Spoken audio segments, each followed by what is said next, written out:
Oke, selamat pagi semuanya. Hari ini kita akan melanjutkan bagian materi kita dari minggu lalu. Seperti yang sudah kita lakukan minggu lalu adalah kita tahap dalam menggunakan membuat suatu form dalam aplikasi Excel yang terdiri dari 2 worksheet, yaitu formulir dan juga untuk daftar pendaftar. Nah, pada pertemuan terakhir kita lakukan adalah bagaimana kita menyisipkan setiap tombol yang ada di dalam formulir tersebut. Ya, mungkin saya sedikit review untuk menempatkan tombol pada bagian dari form tersebut, ya. Nah, saya ambil contoh untuk saya menampilkan bagian yang belum ada formnya. Terlebih dahulu kalian harus mengaktifkan untuk pengguna Microsoft Windows, ya, itu mengaktifkan dari tab menu Options, ya, dan juga kalian pilih Customize Ribbons. Terus jangan lupa diaktifkan untuk dicek bagian developer. Ya, kalau sudah dia akan muncul tab menu developer seperti ini. Nah, sekarang kita mau menempatkan adalah bagian-bagian dari item tombol tersebut. Ya, kita klik menu developer. Nah, terus jangan lupa di sini ada pilihan yaitu adalah form control sama ActiveX control. Nah, pada saat kita menempatkan tombol tersebut, kita tempatkan yang namanya command button, ya, ActiveX control. Misalkan kita tempatkan di bagian sini, ya. Nah, pastikan pada tab menu developer ini adalah kita berada pada design mode. Kenapa harus menggunakan design mode? Supaya kita bisa memodifikasi nama dari tombol dan penamaannya. Kalau misalkan design mode itu tidak kita aktifkan, ya, otomatis tombol itu akan aktif, ya. Tapi perintah itu belum kita masukkan dalam tombol tersebut. Ya, jadi kita harus membuat suatu modifikasi pengaturan dalam penamaan dari setiap tombol. Nah, kita klik design mode lagi. Nah, bagaimana cara kita mengaturnya? Sekarang kita berikan penamaan, contoh. Misalkan kita klik kanan, jangan lupa kita klik properties. Nah, dia akan muncul bentuk seperti ini. Ya, misalkan kita berikan nama, misalkan di sini adalah kalau minggu lalu kita coba lihat sebelumnya, misalkan di sini.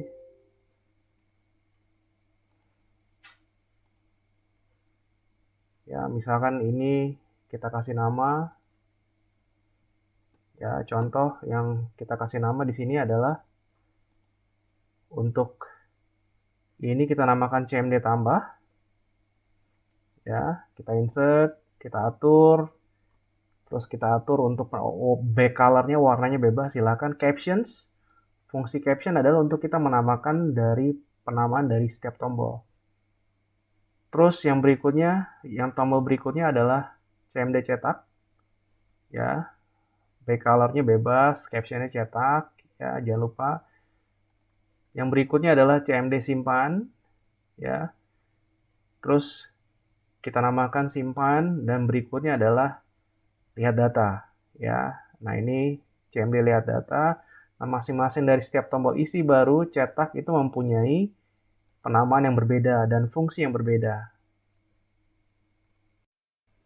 Nah, setelah kita menempatkan membuat tombol seperti ini, kita akan coba untuk membuat perintah pada tombol isi baru. Seperti yang kita lakukan di sini adalah tombol isi baru itu fungsinya untuk apa? Untuk kita meng-clearkan isian-isian yang sudah ada sebelumnya pada kotak isian, misalkan dari nama lengkap sampai pilihan jurusan. Ya, misalkan sebagai contoh saya nonaktifkan untuk design mode-nya. Misalkan sebagai contoh saya isi, ya. Misalkan nama lengkap saya.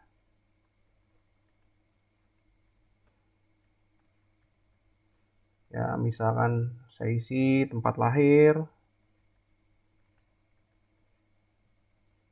Saya isi tanggal lahir misalkan.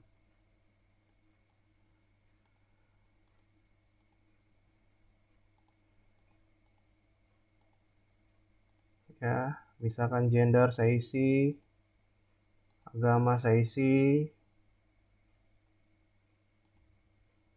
asal sekolah,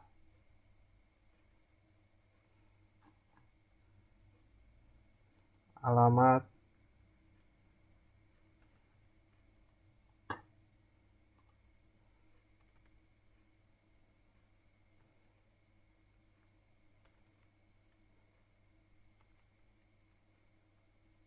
nomor telepon,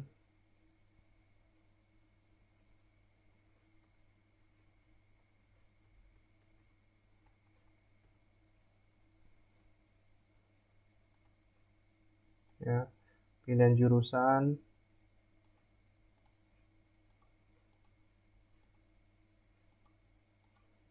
Nah, pada saat saya klik tombol isi baru, kita lihat apa yang terjadi.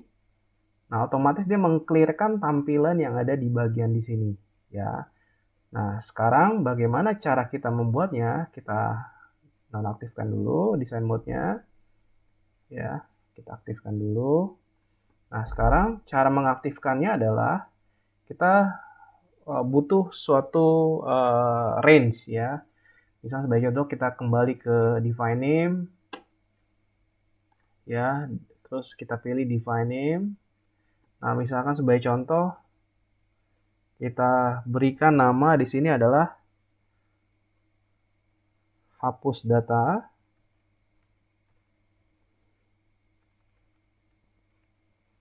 Ya. Nah, pada saat kita pilih hapus data di sini, kita seleksi yang kita mau hapus. Ya, misalkan kita seleksinya adalah nama lengkap, ya. Kita tahan tombol kontrol pada keyboard supaya terseleksi beberapa bagian. Tempat lahir, tanggal lahir, bulan lahir, tahun lahir, jenis kelamin, agama, asal sekolah, alamat, nomor telepon, pilihan jurusan, dan sebagainya. Nah, kalau sudah, kita klik OK, ya. Nah, kita cek di name manager kita, ya, di yang milik kalian sendiri, tentunya hapus data itu sudah ada, ya, sudah terdaftar. Nah, setelah kita atur dalam formula tadi, define name, nah sekarang kita atur untuk di developer, kita mau memberikan perintah untuk tombol isi baru di sini, ya. Nah, misalnya kita ingin memberikan perintah ke tombol tersebut, pada saat kita klik tombol tersebut, apa yang dilakukan, ya. Jadi ini awal untuk kita memberikan perintah, ya. Kita klik kanan di tombol isi baru ini, kita klik kanan, kita pilih view code. Nah, coba kamu lihat di bagian area ini, hiraukan di bagian perintah sebelumnya yang di atas, ya, karena saya sudah lakukan untuk penamaan atau kodenya dari program tersebut. Nah, otomatis kalau di tampilan dari komputer kalian akan ada yang namanya private sub cmd tambah atau sesuai dengan penamaan yang kalian lakukan. Ingat, penamaan dari tombol tidak boleh menggunakan spasi. Kalaupun kamu ada space, gunakan underscore, ya.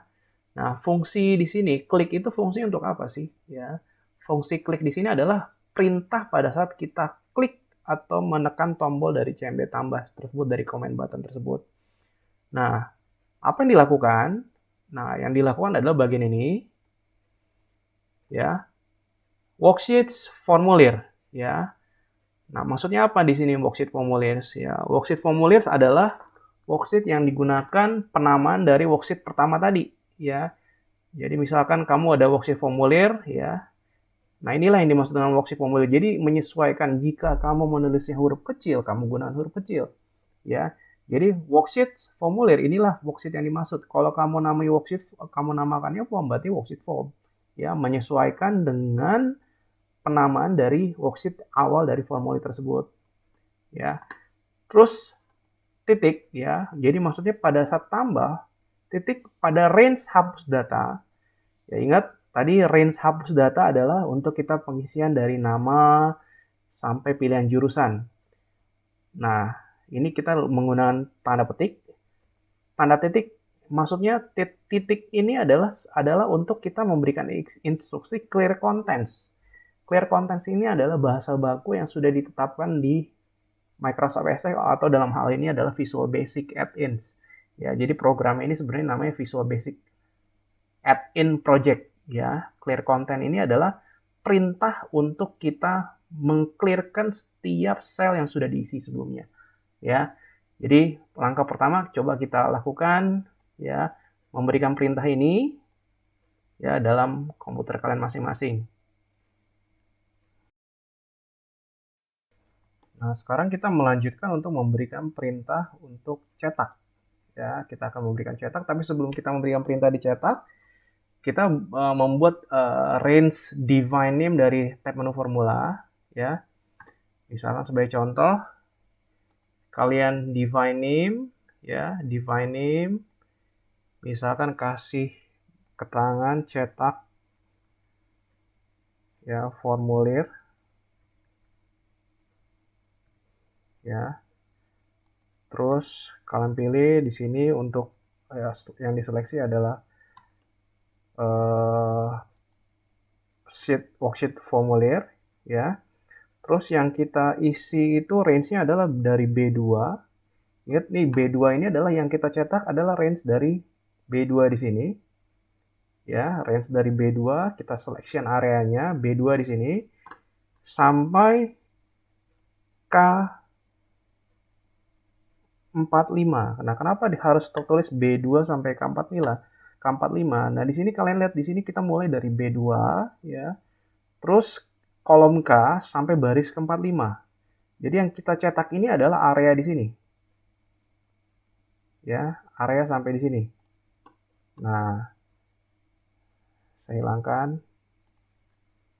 Jadi kalau saya hilangkan, kalian bisa juga seleksi misalkan sama dengan ya, kita klik. Ya, kalian bisa pilih seleksinya. Kalian kalau nggak perlu diketik manual juga bisa. Nah, bisa seperti ini. Ya, kalau sudah kalian klik OK. Nah, kita cek ya di name manajernya sudah ada nggak untuk yang cetak formulir tadi. Harusnya kalau kalian sudah melakukan dengan benar, ini sudah ada. Nah, kita klik close. Nah, setelah kita memberikan penamaan dari name manager tadi ya untuk cetak formulir, kita kembali ke developer ya. Nah, kita berikan perintah nih ya untuk tombol cetaknya. Klik kanan view code, dia akan muncul seperti ini ya. Nah, otomatis dia akan menuju ke command button cetak yang kalian sudah buat. Tentunya di pilihan kalian itu adalah masih kosong. Nah, sekarang perintahnya apa yang dilakukan? Ya, kalian lihat yang di bagian saya seleksi di sini. Worksheets ya, formulir, nama worksheet yang pertama formulir tadi. Ya, jadi kalau misalkan nama worksheetnya sheet 1 ya tentu harus sheet 1. Terus titik apa yang dipilih dari worksheet formulir tersebut. Ya. Terus ada perintah range, cetak formulir tadi di bagian define name. Terus kita pilih titik print out. Jadi fungsi print out di sini adalah untuk memberikan perintah untuk mencetak ke dalam bentuk cetakan hasil output ke printer ya. Atau kalau kalian misalkan setup printernya itu ke bentuk PDF, itu bisa dilakukan juga. Nah, pada saat kita lanjutkan adalah sekarang kita mengatur untuk tombol simpan ya. Misalkan sebagai contoh kita atur dalam design mode ya. Kita klik kanan view code. Nah, perintahnya memang cukup panjang. Nah, misalnya sebagai contoh kita lihat pada bagian yang ada di sini ya. Saya perbesar saja. Nah, misalkan sebagai contoh pada saat bagian di sini ya, perintah simpan ini yang tentunya kalau di kalian juga untuk comment button simpannya masih belum ada perintah apapun. Nah, saya jelaskan untuk bagian di sini. Untuk penulisannya adalah pada saat nanti kita menggunakan tombol simpan, kita klik ya. Di sini ada keterangan active workbook sheet data pendaftar activate. Jadi pada saat maksudnya adalah perintah ini untuk apa? Jadi pada saat kita menampilkan tombol untuk simpan, otomatis dia akan menuju ke bagian dari worksheet dari data pendaftar di sini ya. Nah, contoh misalkan ya, activate itu fungsinya adalah untuk mengaktifkan worksheet tertentu ya. Jadi ini fungsi dari activate dari data pendaftar. Ya, dia akan langsung menuju ke worksheet dari data pendaftar ya. Jadi menyesuaikan dengan nama worksheetnya. Terus pada bagian yang berikutnya, sheets data pendaftar. Pada sheets data pendaftar, dia akan langsung menuju ke sel B5 ya. Yang paling kosong ini kebetulan saya sudah isi. Misalnya sebagai contoh, saya hapus ya, supaya tidak membingungkan. Nah, sheet data pendaftar jika misalkan kosong, berarti kalian tertujunya di B5 itu jika kursornya otomatis dia akan menuju ke bagian sini karena kebetulan saya sudah isi ya. Misalnya sebagai contoh ya, misalkan kalau ini kosong ini berarti B5 ini ada yang terseleksi. Sheet data range B5 select do if is empty active cell ya, is empty active cell ini maksudnya adalah jika di sel B5 yang aktif itu adalah empty sama dengan false ya, maka di sini yang kita lakukan adalah otomatis baris tersebut tidak bisa diisi kembali ya. Nah, di sini ada keterangan misalkan active cell offset 1 ya. Offset di sini adalah maksudnya 1 itu bernilai jika kondisi dari active cell tersebut terisi, select ya. Dia akan langsung melakukan perintah loop until is empty active cell true ya. Jadi istilah gampangnya adalah kalau jika di active cell itu kosong sama dengan bernilai salah, berarti isinya terisi lah ya. Dan active cell offset 1 terisi, select and if selesai. Jadi nggak bisa diisi. Tapi kalau misalkan diterisi loop until is empty ya. Jadi kalau misalkan di sini sudah terisi, otomatis dia akan berpindah ke baris bawahnya ya. Is empty active cell. Nah, terus setelah itu ya, setelah dia menemukan satu baris yang kosong, ada perintah nih ya. Dim itu adalah perintah untuk menampilkan message box. Ya, jadi misalnya sebagai contoh ya. Sebagai contoh tadi kita sudah isi misalkan sebagai contoh seperti ini. Ya, kita isi asal dulu ya. Terus ada simpan. Nah, inilah yang dimaksud dengan message box tadi. Apakah data formulir ini akan disimpan? Yes, no. Nah, inilah yang perintah dari message box tersebut yang kita lakukan. Ya. Jadi maksudnya adalah pesan simpan sama dengan MSG box ini message box. Ini pesan yang kita ingin tampilkan ya. Ini teksnya bisa kalian ubah menyesuaikan. Dim pesan simpan itu adalah nama dari message box tersebut ya. Nama message boxnya misalkan pesan simpan atau kalian mau pakai istilah bahasa Inggris misalkan message save silakan saja ya. Nah, terus fungsi ini adalah VB questions. VB questions ini adalah fungsi dari untuk kita menampilkan pilihan yes or no ya. Plus VB yes no ini sudah default. Ini adalah judul dari message box tersebut. Ini yang di dalam tanda petik itu bisa kalian rubah menyesuaikan dengan teks yang kalian gunakan.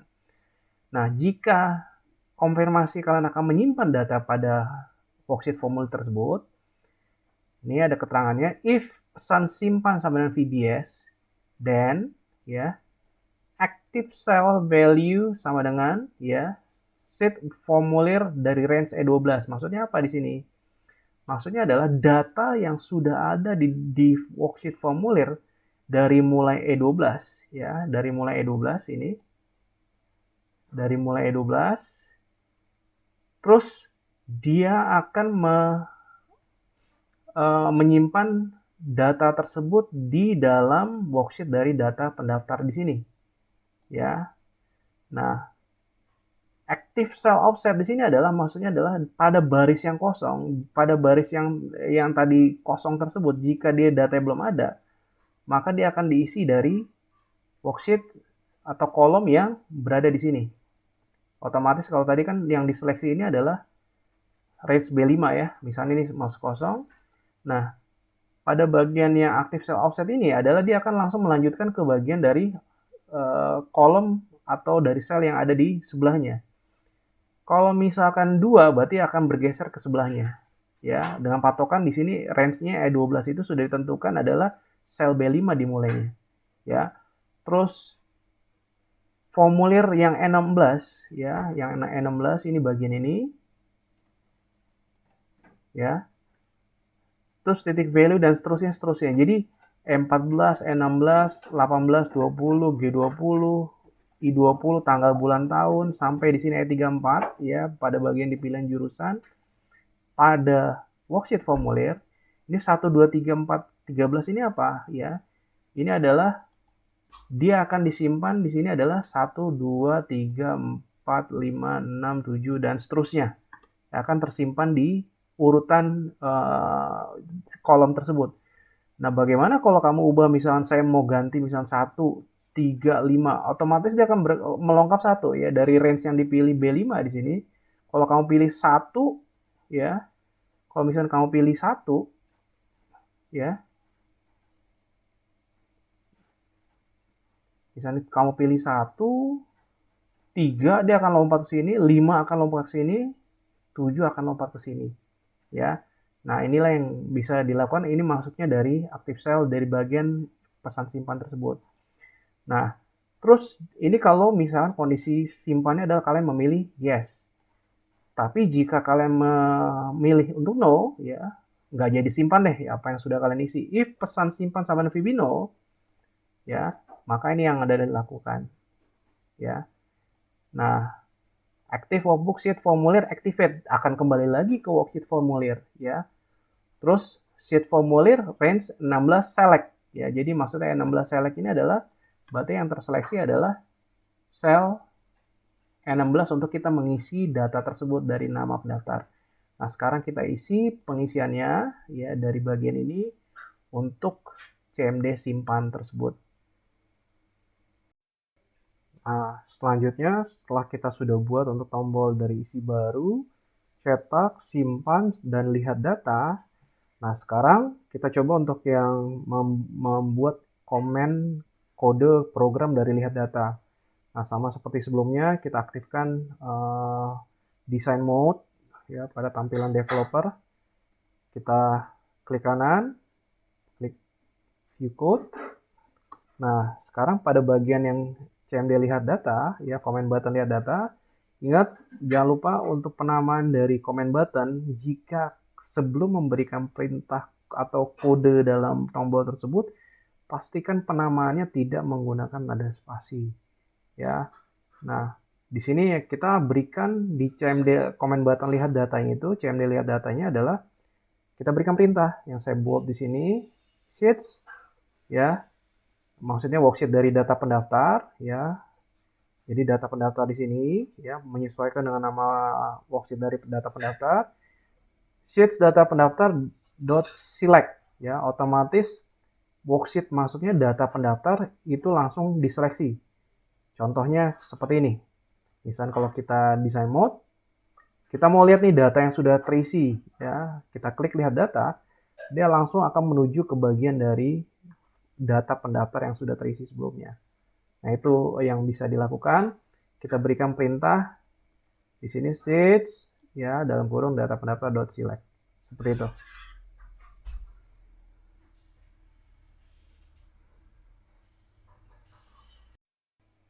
Oke, nah setelah kalian melakukan bentuk latihan tadi ya, nah sekarang yang kalian lakukan adalah bagaimana membuat data yang sudah kalian buat sebelumnya dari worksheet sebelumnya untuk kalian buat di worksheet ke-6 dan 7 untuk melakukan penggunaan dari form tersebut. Ya, jadi kalian terapkan data dari yang sudah dibuat sebelumnya dalam penerapan dengan menggunakan form ya. Nah, kalian lakukan dalam pengerjaannya di worksheet ke-6 dan 7. Misal sebagai contoh saya ambil bagian di sini adalah misalnya saya ambil contoh punya Stefani ya. Misal sebagai contoh, ya ini yang kemarin yang sudah kalian kerjakan ya. Nah, kalian di worksheet ke-6 dan 7 saja ya. kalian melakukan pertama adalah memasukkan data barang berdasarkan dari penggunaan dari form tersebut, ya. Jadi misalnya kode barangnya apa, ya, terus nama barang, harga, jumlah harga, dan supplier, terus tekan tombol simpan akan menuju ke satu worksheet yang masih kosong, ya. Jadi satu worksheet yang masih kosong yang kalian belum isi seperti ini. Nah, kita terapkan dalam penggunaan dari form. Jadi kalian mengerjakannya dalam workbook formatif yang sebelumnya, tapi kalian mengerjakannya di worksheet 6 dan 7. Jadi kalian tambahkan worksheet 6 untuk data formulirnya, data formnya, ya. Sheet ke-6 itu adalah sheet ke-7 itu adalah tentang data uh, tabelnya, ya, yang kita lakukan sama seperti di latihan. Jadi kalau tadi kan di latihan data pendaftar, nah ini adalah data tabel yang mirip seperti ini, ya, mirip seperti ini, kita disamakan saja, tapi pada saat kita mengerjakan di data form, otomatis dia akan tersimpan di worksheet yang ke sheet ke-7 tersebut.